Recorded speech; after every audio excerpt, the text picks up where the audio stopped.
Before introducing you to our guests for this evening, I first want to take a moment to introduce to you Sarah Antea. Sarah is the Director of Refugee Resettlement at Dorcas International Institute in Providence. In addition to being responsible for helping to connect us with Aline and Clement this evening, Sarah was also our connector to Carmen, Maze, and Amjad, three other individuals we have featured in this forum. For this alone, we would be grateful to Sarah. But in addition, she has been a tireless advocate throughout her professional career for the idea that we are at our best when we welcome and learn from those whose stories are different from our own. For this is how we discover what our own story is. I asked Sarah if she might join us this evening to tell us a bit about the Dorcas International Institute, after which I will introduce our other honored guests for this evening. Sarah, welcome. Good evening, everyone. Yes, my name is Sarah Ante. I'm actually the Assistant Director of the Refugee Programs at Dorcas International Institute of Rhode Island in Providence.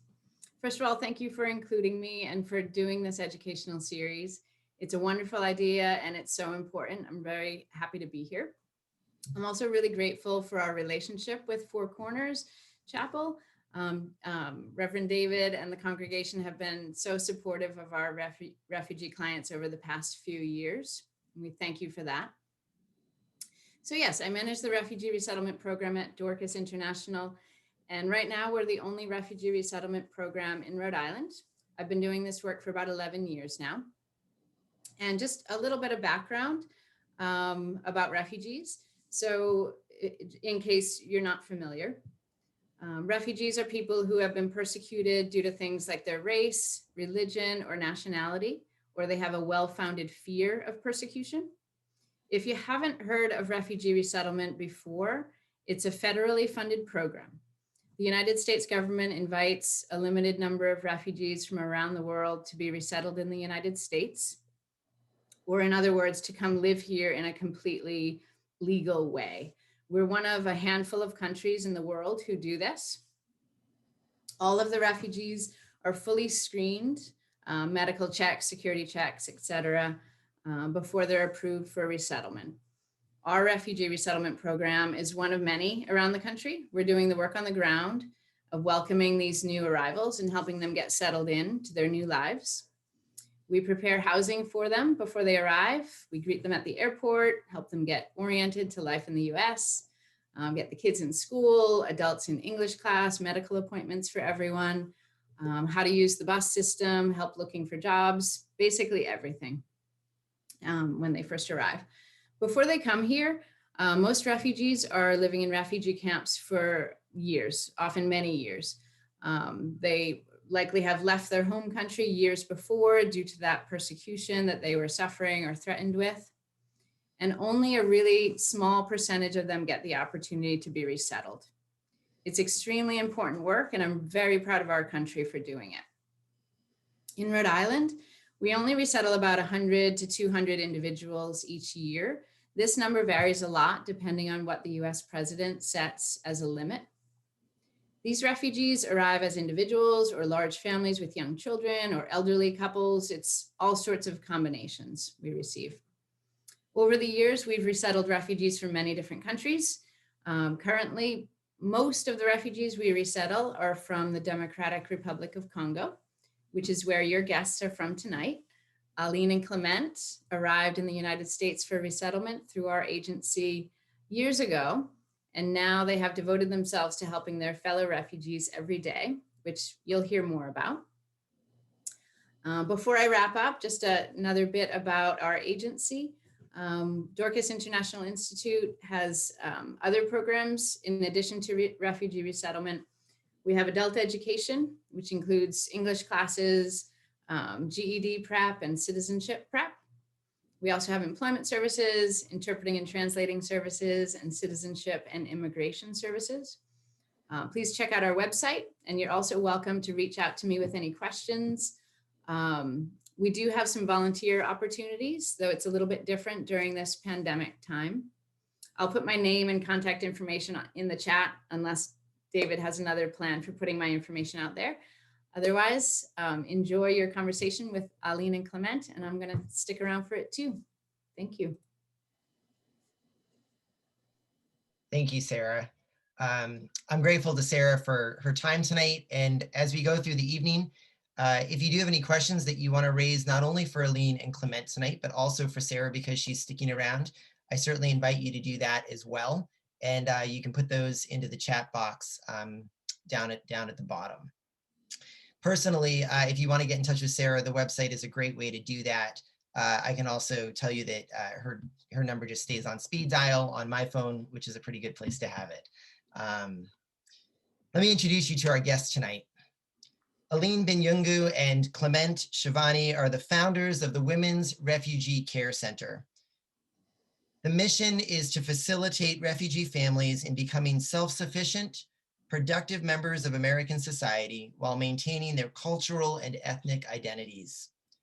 Among the main goals of the Women's Refugee Care Center is to support the health of refugee women and mothers through education, to support gender equality, and to serve as a resource to other agencies throughout the state of Rhode Island in helping to promote understanding of the refugee community. Originally from the Democratic Republic of Congo, in 2006, Aline and Clement fled the dangers of their country by night. After traveling for 8 years without knowing where they were going next, they arrived in the US in 2014 under refugee status. Suffice it to say, there is a lot more to their story, and knowing how eager they are to tell it and how eager I am for us to hear it, I will say only that we are very, very grateful to have you both as neighbors in our country and in our community. We welcome you and we thank you for welcoming us. We're grateful for the work that you do with the Women's Refugee Care Center as social workers and as human rights activists. Without further ado, I will turn it over now to Steve Hill, our moderator, and our good neighbors, Clement and Aline. And let me just mention, Aline is not feeling at her best tonight, a bit under the weather. So we're especially grateful that she is with us. And certainly, Aline, if you need to step away at any point tonight, please feel free to do so. We welcome you both. Steve? All right, thank you, David. Aline, Clement, welcome. I'm especially interested to start is I want to hear about the journey from the DRC to the USA. You know, I heard it was, you know, an 8-year path, and I'd love to hear a little bit about that path and what that entailed.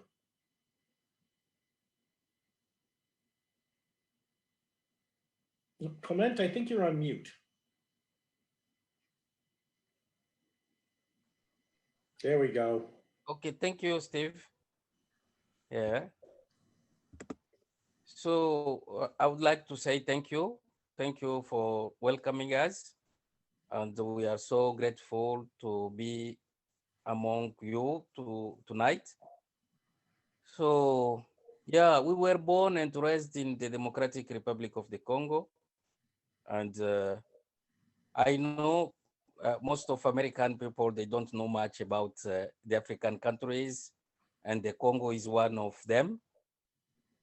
But we were raised in a country where there is a lot of conflict, and especially the ethnic conflict that kill millions of people. And also another problem that comes up, it's about the mineral resources of the country. So DRC is really have an eye of many countries because of those resources, and that put the country to not be stable. And since 1994, please, when the genocide started in Rwanda, a mass of refugees from Rwanda flee the war in the DRC. And 2 years later, the same problem raised up in the Congo. But instead of all those conflicts, we were in Congo and we didn't live. Most of the population, they lived, especially in the eastern part where we are from. And when we started an NGO, a non-profit organization with Aline, it was because of the women. The women were victim of those conflicts because there was a high rate of rape, domestic violence, and we were raised in the country where a woman is a voiceless. She is considered to be behind and she doesn't have any voice to speak out. So what we started is a work to partner with churches and with the local government to see how we can start to rehabilitate the girls going back to school.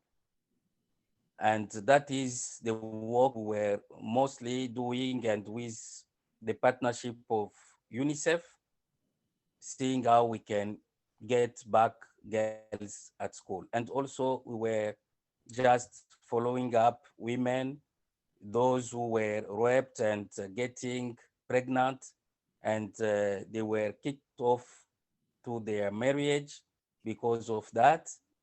And then some of them got kids from the rape, and those kids were not really accepted in the community. So where should we put those kids? It was a big challenge. And in 2006, in 2006, where our situation becoming very worst, it was one night of February 2006 when a group of women were coming from the market. You know, in the villages, people are going twice a week to the market and they will sell some vegetables and things that they harvest in their farm. So those women were coming back to their villages and they were stopped by the Congolese army and they raped those women. As a non-profit organization advocating for those women, we receive an information, and it was our duty to report that to the court. But the conflict started from the high rank military and us saying that we have to stop, to not go further. And it was a problem. They say, if you don't stop with that, your life will be ended. And we were taking it like nothing will happen because we informed the high authority of the place. But 2 days later, they came for the first time in our house. So they broke the doors and they entered. We were fortunate because as the system in Congo don't work very well, so there is not bank and we have money kept in our house. We were obligated to give some ransom to them and they went after beating us. So 2 weeks later, they came again because they wanted us to stop and to not go further with the process to the court. And at that point, it was very horrible. I had 5 kids at home with my wife. And so when they came, they tied, first of all, me, and they were just shooting outside the bullets, and it was horrible. So once they took everything into our house and do whatever they wanted, they left. And it was around 2 a.m. in the morning when I realized that they just leave. I took my family members and we went to the local chief of the village nearby. So we explain what happened to us. So he hidden us. And in the morning, the chief came and said that we heard that those military came back again to your house. When they found that you were not anymore there, they burned everything that's and the house. So the chief was afraid and say, I will not keep you here because if they discover that you are here, even myself, I will be in trouble. So we didn't have anything and we didn't plan that we can go further.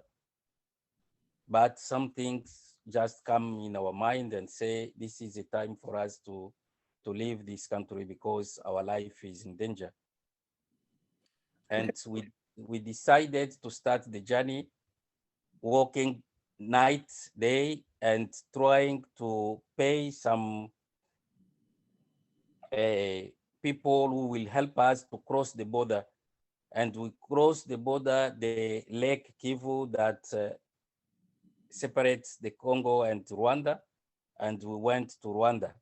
Once we arrived to Rwanda, we were like a little bit safe, but because of the conflict between the Congo and Rwanda, we couldn't stay in Rwanda for long. So after 2 days, we took a bus and we went to Uganda. Arriving in Uganda, we didn't know anybody. And that's why I'm so grateful to churches, because one of a pastor that we didn't know in Uganda welcomed us. We were a group of 7 people, myself, Aline, and my 5 kids at that time. So they welcoming us over there and we stay. Aline was already tired and she was seriously sick, but she couldn't get the treatment that she could. And it was very hard for us. So starting again the contact with people we worked with in the Congo, like the Amnesty International, and see what they can do for us. So they decided that maybe staying in Uganda will not be safe for us. And they help us with some money and think if we can go somewhere further. So we were looking where to go because we didn't know how we will do, what we will do. And we got a tourist visa to go in Thailand. So we had a visa for 3 months and we went in Thailand. Arriving in Thailand, we didn't know anybody. It was like we just jump in the middle of jungle and we don't know what to do. So we went to the United Nations to seek asylum. But because of our background and our skin color, they say that they couldn't send us back to the refugee camp in Thailand because it was just for the Asian people. And we as African, they say you will stay in the city, Bangkok, which is the big city, and they say you will provide yourself for your living until when you will be recognized as refugees. That means when you will get your refugee status. So it was very hard. So we started to go to churches. So we are so thankful to churches in our life because pastors, priests were so good for us, providing all rice, cleaning supplies, and just also helping us paying our rent. So we just rent a small room where we were crowded over there, 7 people. So, and I hate to quick you off because this is fascinating, but I have so many other questions, and our evening is going to get away with us very quickly. But so my first next question is, you were granted asylum to the United States. What were your expectations? So my expectation and the expectation of our family was for us to get a safe place to live. That was the first expectation we had, because we were not anymore safe. Yeah. And what was the reality? So you've heard the United States. What were the expectations? But when you got here, what was the reality? It's Providence is a little bit different than the DRC. So Yes. Yeah. So first of all, before coming here, we were so excited. We were so excited. Why? Because in Thailand, we were living over there like refugees, and we didn't have a status to stay in Thailand. So refugees were targeted by the Thai government. And once you are arrested, they will put you in the immigration jail until when your process will be done, if you will be accepted to come to US, or you will be sending back to your own country. So we were living in that fear. And once we heard that we will come to Providence, it was a joy, happiness. But arriving in Rhode Island, the first thing, it was the weather. We came in January and it was very cold. Coming from Africa in Thailand, the weather is hot. And that was a first shock. We didn't expect to see that cold like that. yeah, I'm sure Yeah. the ice was quite interesting to everybody. And when you probably got off that plane, it was a little bit different experience Exactly. Yeah. that you were used to. What are some of sort of the norms and guiding principles that that make up the refugee community and its identity? So yes, I can say the norm, it's our tradition. We come in USA, but we do have our own culture and our own tradition. I can say the values that I just see our community still have, it's like the way that we mourn our dead. So we used to get a big crowd of people gathering and coming to present their condolences to families. And that is a way to put people together. So once we come here and we see that some ceremony of burial are private, for us it's a shock, because we say, oh, this is something that is open to the whole community. Those who are available have to come. And this is some of the value we're still keeping.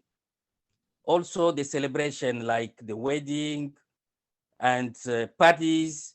So we have that way of welcoming everybody. If I have something in my family, it's our community thing. Everybody is invited. So those are the values and the norm we are saying here. And last, our language, we want to preserve it and tell our children to not lose, because when we speak in our own languages, we feel like we are home. So what were some of the challenges and roadblocks that you and your family encountered trying to integrate into the greater Providence community, from beyond the traditions, but just it's everything. I mean, it's just be completely different. I'd love to hear those were. So yeah, there is a lot of challenges, but among the challenge we have, the first one is the language barrier. So in Congo, even those who are educated, we are studying in French and our local languages. So coming in US, we have to speak English, and English is a big challenge that we face once we arrive here. I can say that is the first challenge, and we can see it even for refugees getting their first job. one of the condition is, oh, do you speak English? And if you don't speak English, there is no place for you here. And this is something that even from our Women's Refugee Care Center, we are looking how we can help our community in that way, because we are seeing like the Hispanic community. We go to many companies and we will see people who don't speak any English, but because they are a team, if there is only one person who can speak English, he will lead all that team and everybody will do better. So we are victimized because of that. We are not team up, and it become a challenge for ourselves to get a place, a position in companies. And we can see it everywhere. So the language can bring many, many challenges, even going to the hospital. Sometime at the hospital, the providers will provide the interpreting online. So we speak a language like Swahili, but Swahili is spoken in many countries in Africa. And there is some differences in Swahilis for those countries that were colonized by the British and those colonized by the French and Belgium. So some Swahilis from those countries colonized by British, there is some English words that people from Congo, they cannot understand if they don't know English. And when you have an interpreter like that online, it's already a barrier, and that people will not be treated very well. Yeah. So what were some of the unique challenges that your children had? So the unique challenge that our children have, first of all, is the education. So coming in USA, they are behind the education. Most of the kids were born and raised in the refugee camp where there is not an education system. So most of them didn't go to school. But once they arrive here, their placements are going with their age. And this is a challenge that we see. A 10 years kid who didn't even attend the school back in refugee camp will be placed in grade 4 or 5. And when it comes, for example, for math, uh, they will start with fraction and other advanced math. He's lost. So sometimes we try to ask the school department why those placements according to their age, because it doesn't help. That is a big problem they face. The second one is the bullying. When a refugee child don't speak English, is bullied a lot, and those are challenging. And sometimes our kids, they don't like to go to school because they say, oh, I don't want to be bullied every day over there. So those are the big challenges. We are behind, our kids are behind with the school, and once they arrive here, they jump in the high grades and they do not have the skill to be in that grade. So really the younger kids are going to be better off than the older kids. Exactly, yeah. The younger the child, the better, because they're starting Mhm. they're starting fresh with everybody. Yeah. Pardon me. Who do you consider, who are considered the vulnerable members of the community, and how does it understand your responsibility to those particular people? Sorry, can you repeat again the question? Yeah. So who are considered the most vulnerable members of your community, and So, and how do you understand the responsibility to help them?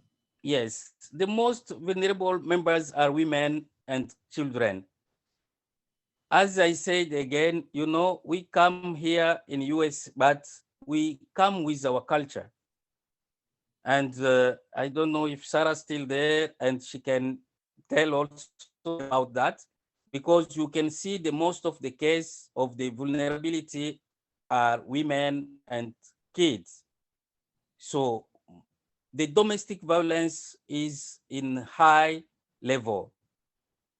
because of our culture.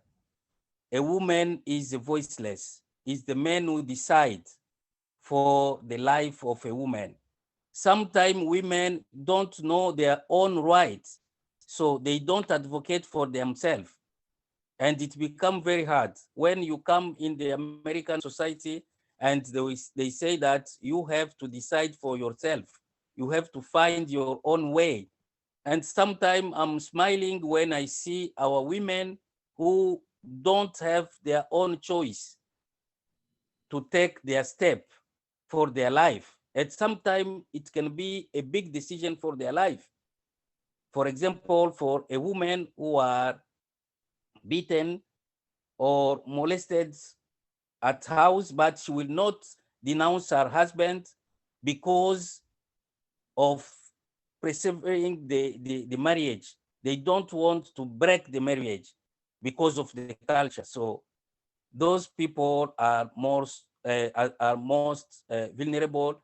And that is the way, as Women's Refugee Care, we are trying to see how we can advocate for those people who are voiceless by helping them also to understand and to know their rights so they can defend themselves. But it's a process. It must be quite interesting once you get somebody through that process and educate them on, it was flip a light bulb of what, they have the rights. And I'd be interested to hear, on some of the success stories that you've had in that. Mm-hmm. Yeah, it is. Can you give me an example of someone that of a success story that you've had with one of the women? So yes, I can say, like, for the success story, you see, we do have a case scenario of a woman who came with her husband in this country with 7 kids. So in that family, there was really a high level of domestic violence. And I remember at that time I was interpreting that woman, and when she was going to a therapist and she was reporting everything that happened, and when it comes for her to take the decisions, she was telling the therapist that I will not be able to leave my husband because I will become a prostitute and I am vulnerable. I will not be able to work and to sustain my family myself. And the therapist was telling her that you have to find the way for you to be independent and to forget, because that marriage is not for you. There is no way that you can stay in that way. Until when the DCYF was involved, because there was a neglect for the kids and they took all the kids for a year.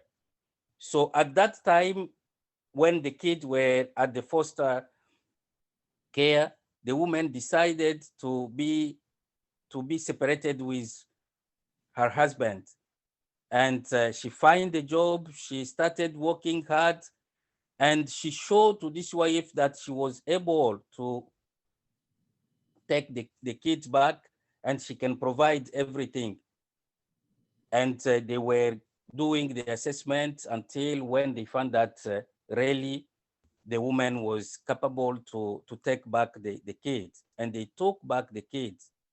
So when we were assessing and asking what is going on, do you become again a prostitute? And she said, no, I'm not a prostitute. I am a hardworking woman. Now I can provide for my kids and I can do my life myself. So now they are in the process of the divorce, and we can see that that woman, she's very happy and she become a very productive member of the American society. So that is only one case I can give you tonight. And it was a success. We say, you see, because of the culture, it was very hard for her to understand and to take that decision, a decision for her own life. That's great. How are her kids doing? They're doing well. Great. They are at school and they're doing well. Oh, that's good to hear. Mhm. What would you say to, to people that are not accepting of you coming to this country and, people, refugees coming to this country? What would you say, to those people? So yeah, first of all, when we see people, because we come in a very hot atmosphere of a culture where we do not discriminate any person. For us, it's like it's a ignorance, because those who don't know each other, they are ignorant. And what I can say, it's to give a smile. I know it's very hard to give a smile to somebody who doesn't show love to you, but it's a way also to teach that person. We use in our culture, even if you don't know somebody, but if you meet with that body, I can say, for example, you are you are going to the hospital or you are at the hotel and you have to take the lift and somebody else come, you have to say hi, even if you will not respond, but you have the obligation to say hi. That is your neighbor, you don't know him, but you have to show that. And I see that is a way to show to those people who are not really close to us, to see, to show to them. And also for those like the American people and ourselves, is to talk about those who are coming in this country, who they are. If I meet with Steve, Steve will be an advocate of Clement. If somebody is speaking badly about Clement, he will say, no, you don't know Clement, but Clement is a good person. And we know him, he come in this country in this way, and he's a peaceful man. So this is a way to teach others that those people who are coming are not different and are not coming here to steal, but to product and to develop the country. How about some of the ways our church community can help partner with you in your work and helping your community? So how, what could we do to help? Yes, so we do have 4 programs, and those programs start with the welcoming program. You know that a good way to approach a person is to welcome him. And you are a stranger and you were welcomed, that give a peace of mind, a joy, and also it can give a hope for the future. So the welcoming program is something that we want people to partner with us, because when refugees come, we collaborate always with Dorcas, and we provide food, the cultural food for those coming. So when people are partnering with us, that means the food will not list on the table of refugees who are coming. We do have a mentoring program. The mentoring program, we pair the American with the refugees just to be the first friend, saying, hello, how are you? Giving smile, showing those refugees who just come, who spent 20 years, 25 years in refugee camp. They are blinded. They don't know anything. So bringing them to the movie, showing them how to navigate, going to library, those are new things from them. So becoming a first friend gives them a big change in their lives. So mentoring program is something that we encourage the American people to be part of it. But we know with the COVID, now it's a little bit hard. Even the mentor that we have, they do not have a visit with the families, but the mentoring program is a big program. And the education, as I told you, the challenge that our kids have, we need some advocates to advocate for those kids. I remember one day we go to school to explain how the teacher was giving the fraction math homework to a kid who didn't go to school back in a refugee camp. We had a misunderstanding with the teacher because she was saying, why do you come to me? What do you want me to do? She is in my class and I give homework to all students at the same level.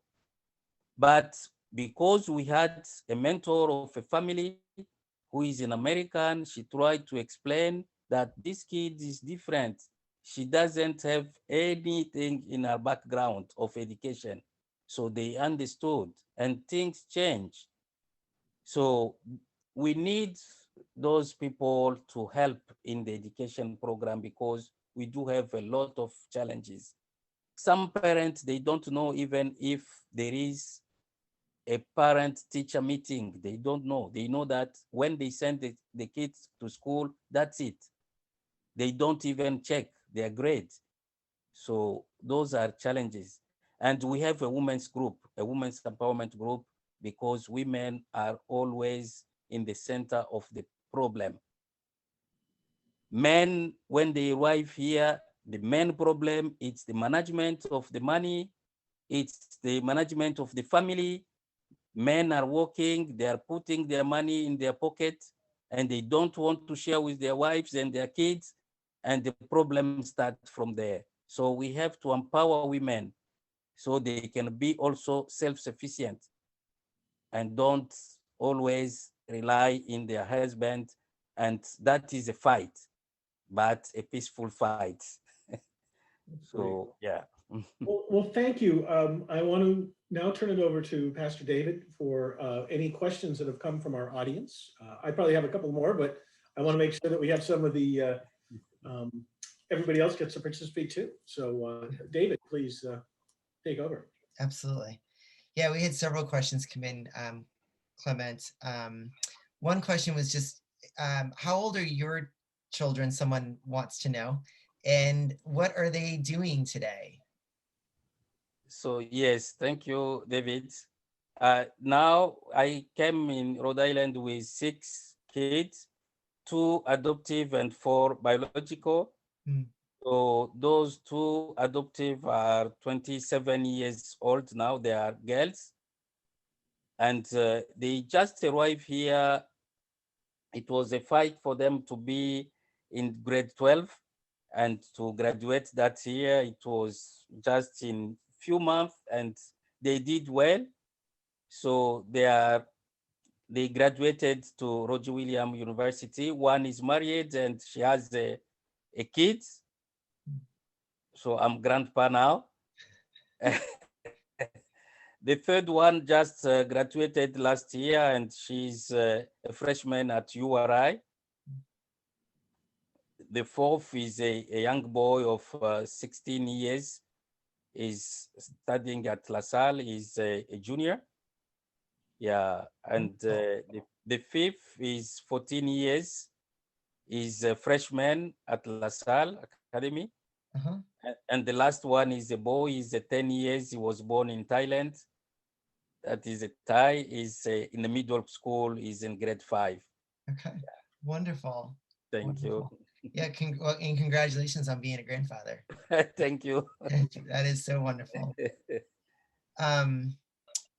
This question came in as well, Clement. How has you spoke of some of your traditions from the DRC, in particular traditions like public mourning and public burials, and those, you spoke to the way in which those have been challenged and influenced differently by being here in the States, where we have such a thing as private funerals, right? You see a lot of that. But in particular, how have your traditions been challenged during this past year by living in the US during a time of COVID? Yeah, so yeah, this is a good question because we are struggling when the COVID started.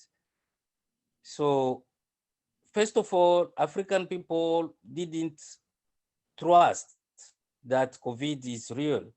Mm, They were saying that this is a Western invention and it will not hit our community because we don't know where it's from, and we will be praying and nobody will be touched.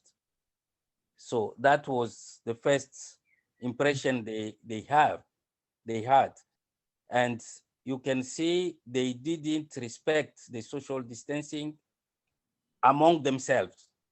Outside, they can wear mask, they can show like they are following all the restriction, but inside when they are meeting, it was like they don't see like there is a problem mm, until when the situation became worse. So there was a change, but I can't say that is a big change because when somebody lose a member of the family, even back in Africa, he wants people coming to visit. And you can see as community leaders, we don't allow them to do that.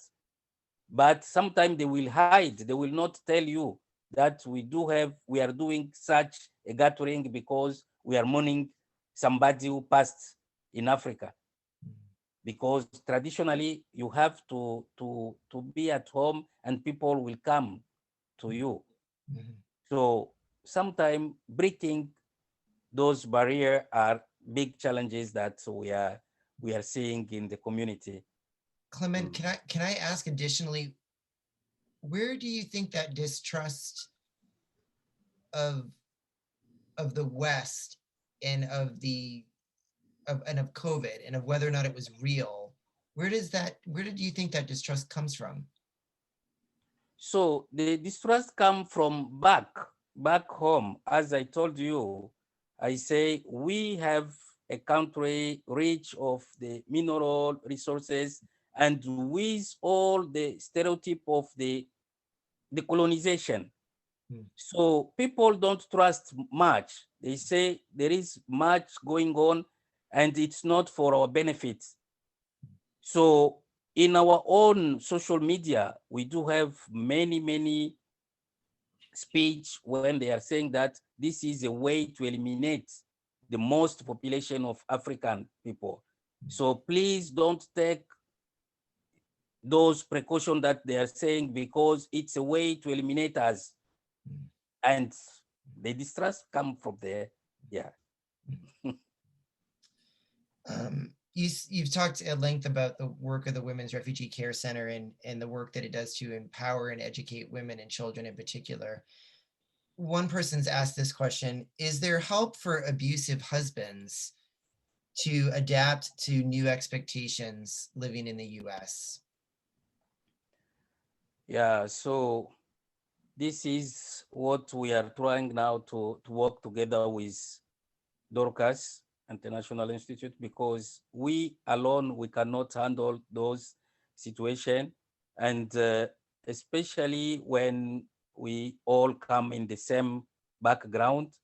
So we need to have also some local, like American, who are helping us, because men are always hard to change, and it's a process. Yeah, it's a process.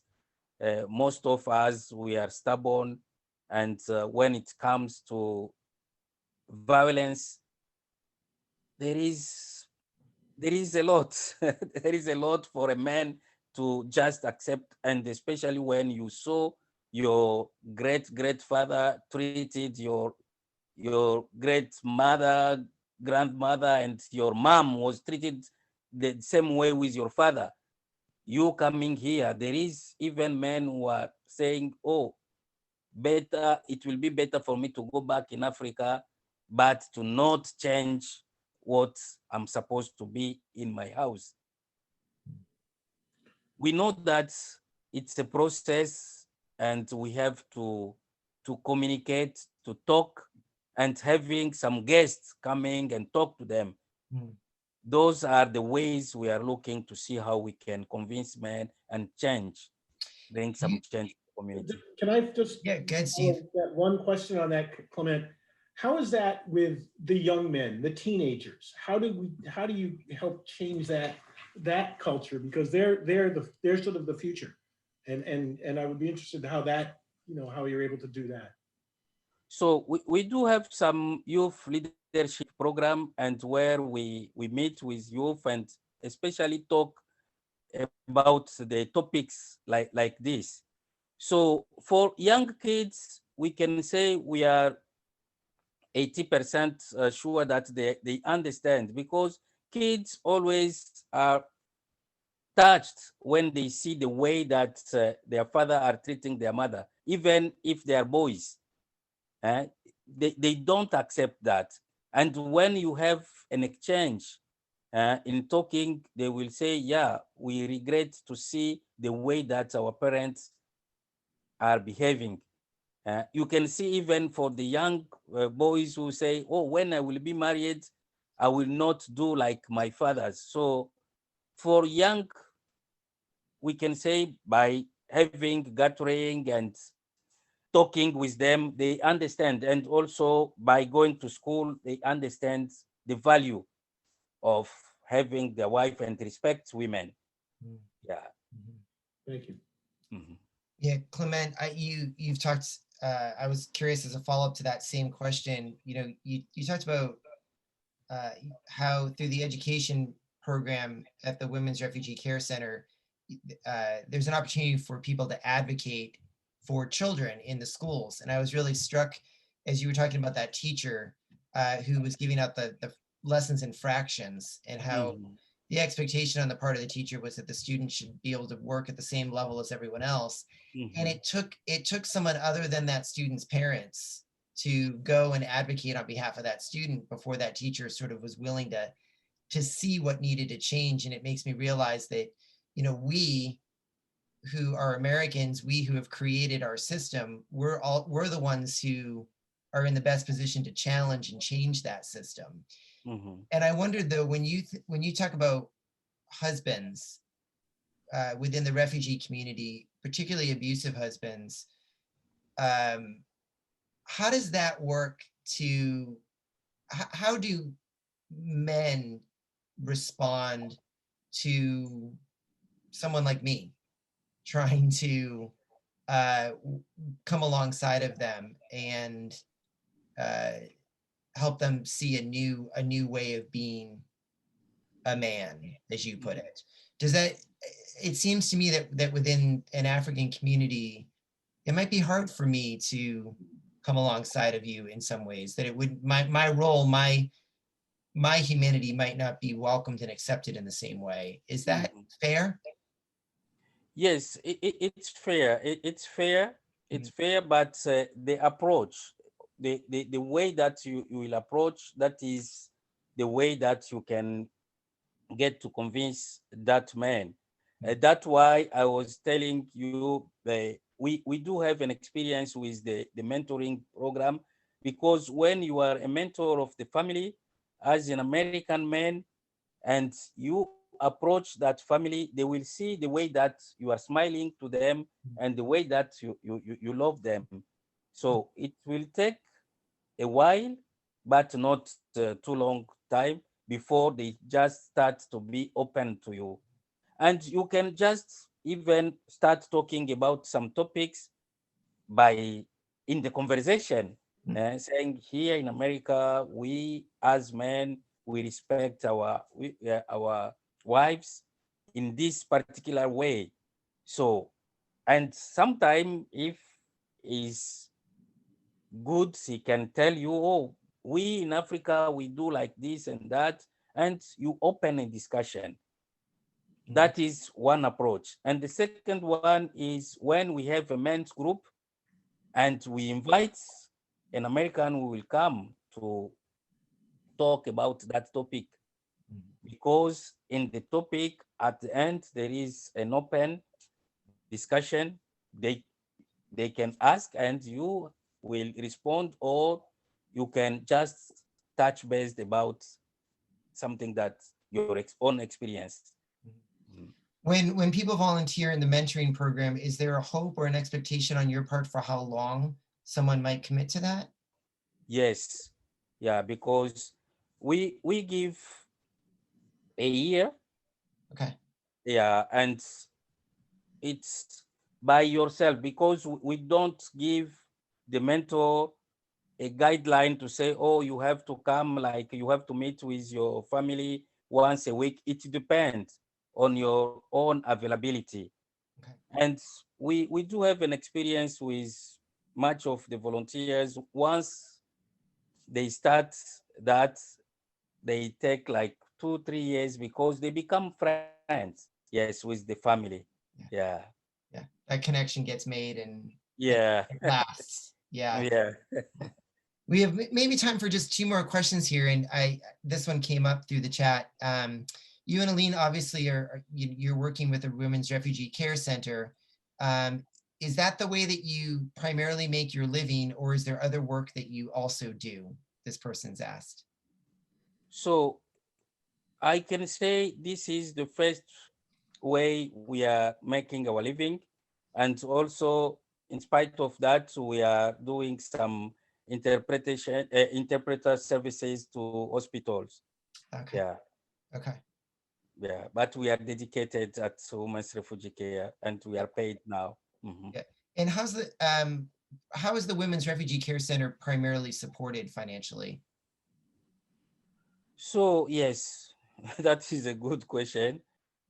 So yeah, we are writing grants, and we are receiving some grants, and also we were doing before the COVID the fundraising Mhm. and the individual contribution. Yeah.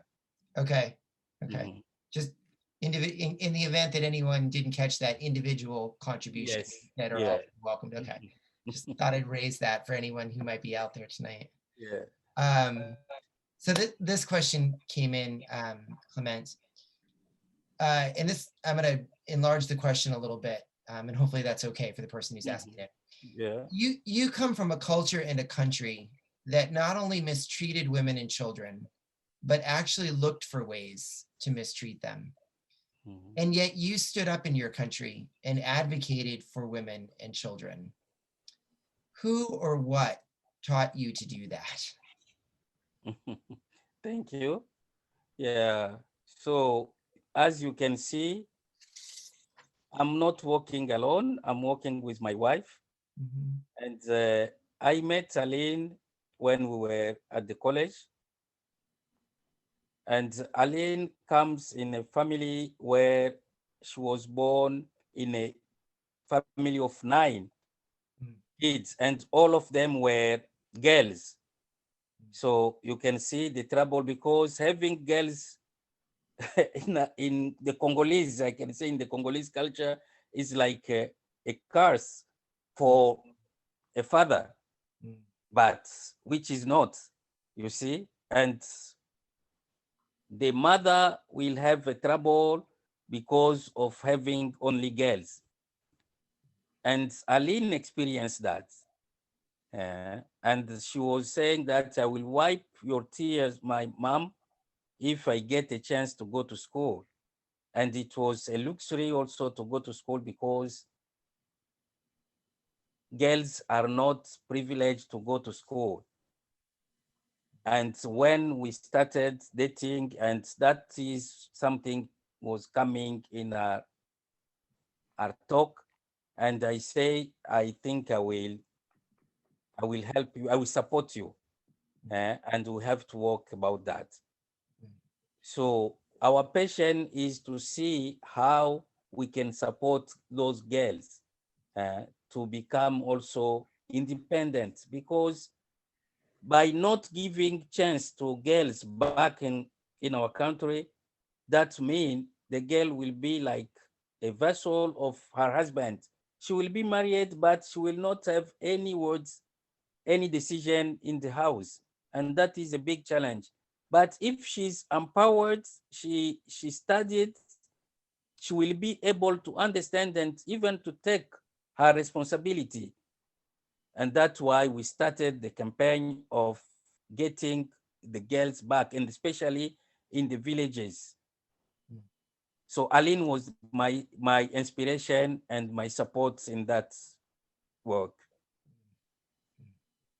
Well, I know, did not feel well tonight and ended up having to get off the call, but I think it is a very gracious and generous move on your part to have just given her, I think, the last word. So well done, my friend. Thank you. We are so grateful for your time tonight. We are so honored by your story, and we are touched to be your neighbor. And we look forward to being able to meet and be with you again, and hopefully to also being able to spend some time with Aline when she's feeling better, hopefully on the other side of all of this. Thank you. Thank you very, very much, Clement, for being with us tonight. Thank you to Sarah and Taya from Dorcas for joining us tonight as well, and to Steve Hill, our moderator, and to all of you for coming out tonight to be part of this ongoing forum. Just a reminder that our last and final session will be on March 30th. That's a Tuesday night at 7 o'clock, where we will welcome in Caleb Johnson and focus on the experiences and lessons of the Black community in America today. It's been another gift for another night to be able to be with you all. And we thank you once again, Clement, and thank you to Aline. Please tell her that we wish her our very best. Thank you so much, Yeah, David. thank you. We will hopefully see you again, and take care and go in peace, my friends. Thank you. Good night. Right. Bye.